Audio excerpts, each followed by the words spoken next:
So without further ado, I'm going to introduce Rich Tobiasz, who's got a story for us. Do you want the hold it, or you want the stand? I'll hold it, I guess. Whatever. Trying to break it. So this is this loud enough? Too loud? My voice carries pretty good. Okay. This is all about spring, and I think we finally have seen at least winter go away and spring come around. I saw some cranes go over today. The birds are making noise, and so it's a lot better. So this is a story about maple syrup, which is one of the heralds of spring. For those of you who are maple syrup, I know Jim has made some maple syrup, and so have I. And this is a story that I think, well, I hope you like. It's got 2 or 3 parts, a prologue, and apple. No, I'm just kidding. It's got several parts to it, and let's see how it goes, because it's a new story for me. It's called Sap's Running, by the way. That's the name of the story. So, bonjour, je m'appelle Richard. Bienvenue. C'est l'histoire de sucre de maple. So this is the story of maple syrup. Now, many of you believe that when the French, le Français, came to America, not the English, the French, when we came, we brought maple syrup with us. Mais non! It was the Native Americans who knew all about maple syrup and showed us how to do it. Now, we did bring some things. We brought metal, and that was pots and drills and equipment that would make it much easier. But it was the Native Americans.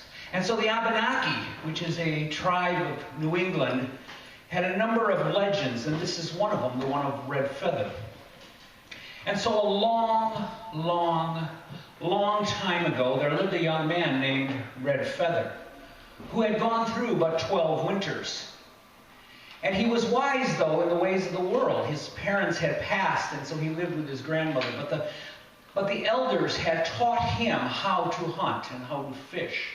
And yet he wasn't so proud that he didn't help his grandmother collect berries and nuts and bring in the squashes in the winter. Now, they had done that in the fall, and he had a sack of some fine nuts that would be there. It was a dreary day, and he had laid down to rest.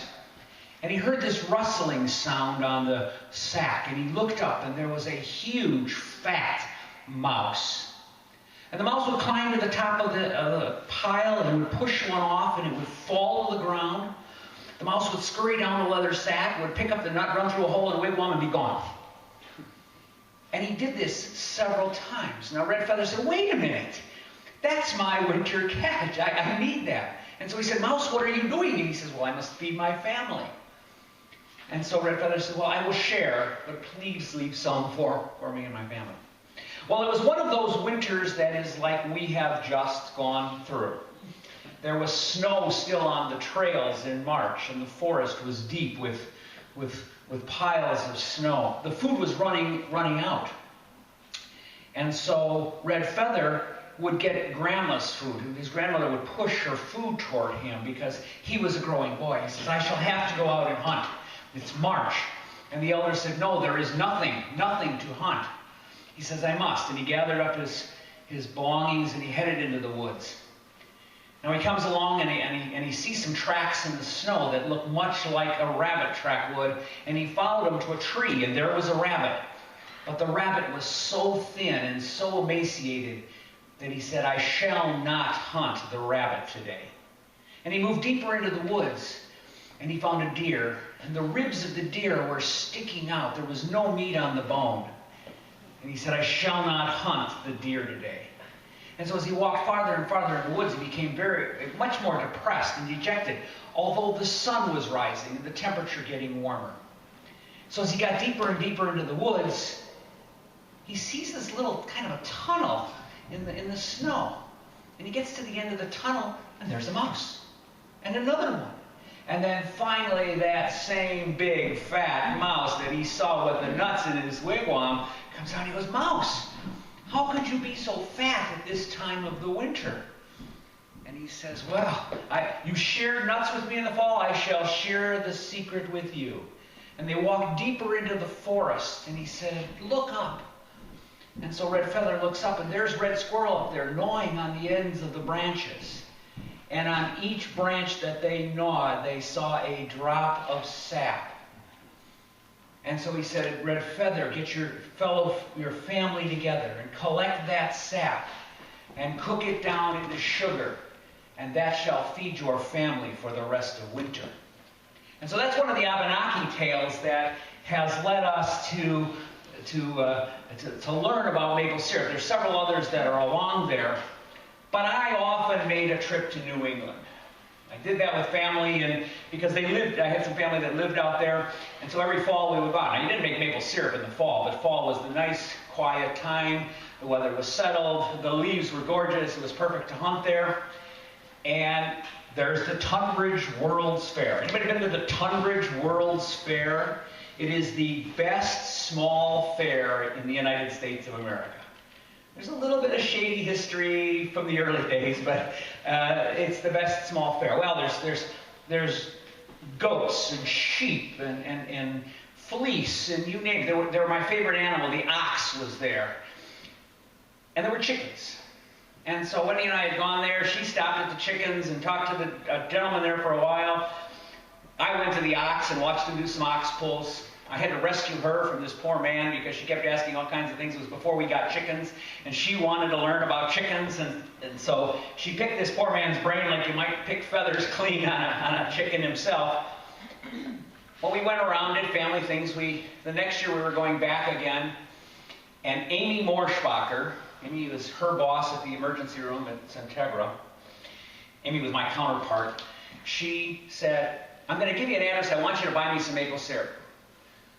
Mickey and Diana Wayland, Route 2, Box 1, Center Randolph, Vermont. I said, you've got to be kidding me. I'm going to go to Box 2, or Route 1, Box 2, Center Vermont and find somebody?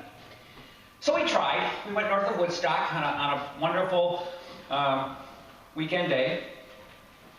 We turned down the street, find a very, very nice house that has a sign out front, one of those old signs, maple leaf. It says, maple syrup for sale. I guess I could have found it. I pull it to the door, knock on the door. A woman in her 30s comes to the door, and I said, would you be Diana Whalen, and would you sell maple syrup to me? She said, we're from Ohio, and we're renting the place for the weekend. But they do sell maple syrup one street back. I know they do. So we headed back to the road, drive up this curved road, lots of small cottages that you would expect in Vermont. One that stood out that was silver, and had a silver stairwell between the two. But as we got up to the top of the road, there were cows, there were Jerseys and Ashers and beef cattle. And at the T of the road, we thought, well, which way do we go now? There was a barn, a Quonset hut barn that said, Take Back Vermont. And on the mailbox it said, Whalen. And so we stopped and said, are you Mickey and Diana Whalen? And they went, yes. Diana said, yes, we are. Who are you? Looking at our license plate that says Illinois in the state of Vermont. And we said, well, we're Rich and Wendy. We're friends of Amy Morschbacher, and we came to buy syrup from you. I don't know Amy Morschbacher. Terror. Can you imagine going up to somebody that you don't know and say, we know you? So we went back to the car, found the thing. It said Andersons. That was the family. They had grown up together. The Whalens and the Andersons had grown up together in Florida. They worked for American Airlines. They were friends. When we mentioned the right name, it was like we were friends forever. And so we got a tour of the farm. We bought some maple syrup, and I was invited back the following spring to make real maple syrup the Vermont way. And if you've ever had a chance to do that, maple syrup is made in a variety of ways. I headed out, took the train, stopped in Albany, picked up a car, went to the Swiss Farm Inn. It was a little bit of ways because I wasn't going to stay at the Whalen's place. Took a friend that I had met there named Malcolm. Now Malcolm was on holiday from England. And he lived in a 600-year-old cottage in England. And he had never made maple syrup nor seen maple syrup in his life. He'd heard about it, wanted to taste a little bit at breakfast. So I took him up to the mountain. We emptied some taps. We emptied some maple syrup into containers. We loaded it onto a vat being pulled by a 4010 John Deere tractor driven by Sandy Bagan. We took it back to the house, back to the sugar house. They boiled it down to sap from 40 gallons into 1 of syrup. And we ended up getting a sample of syrup. We head back to the inn, and Malcolm says, boy, that was wonderful. I've never had that opportunity before. And we sat there. They were going to have dinner, and we talked a little bit about England and about the Queen. And I said, you know, you're on holiday. Could you explain holiday to me? And he said, well, we get 6 weeks of holiday to start. It's like your vacation. I said, I only get a week when I start. This is the United States. I get a week of vacation. He says, we get 6. He says, but you get all those other holidays.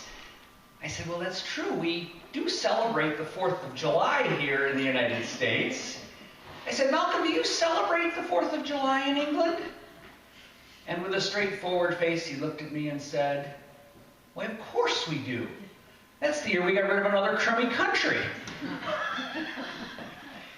So I thought, well, that was pretty interesting. Now what do I say? He was going to show me how to play backgammon. He says, you know, it's a little cool here. I'd like to have a spot of tea.